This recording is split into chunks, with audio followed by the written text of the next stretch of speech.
যারা অনেক দিন থেকে আমার ভিডিও ফলো করছো তারা প্রত্যেকেই প্রায় জানো আমি বলে থাকি যে অন্তত একদিন আগে হলেও আমাকে তোমরা বুকিং করো।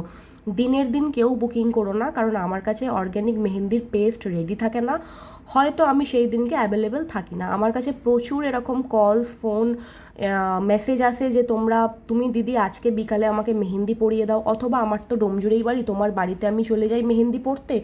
তো সেই ক্ষেত্রে আমাকে কাজগুলো ক্যান্সেল করতে হয়। তো তোমরা এরকম প্লিজ করো না, তোমরা অন্তত হাতে সময় নিয়ে আমাকে বুকিং করো। আর আমি অর্গ্যানিক মেহেন্দি ছাড়া কাজ করি না। অনেকেই বলে দিদি তোমার কাজ ভালো লাগে, আমাকে কাভেরি মেহেন্দি দিয়েই পরিয়ে দাও। তো সেক্ষেত্রেও আমি সেই মেহেন্দি করে থাকি না। তো তোমরা হাতে সময় নিয়ে প্লিজ আমাকে বুকিং করো। আর এই ডিজাইনটি দেখতেই পাচ্ছ, একটা ছোট্ট পিকক মোটিভের ওপর করা হয়েছে। যারা ব্রাইডাল মেহেন্দি চাইছো না ছোটোর ওপর, অথচ গর্জিয়াস একটা রয়্যাল লুক হবে, তারা এই টাইপের ডিজাইনের জন্য আমার সাথে যোগাযোগ করতেই পারো। আজকের মতো বাই।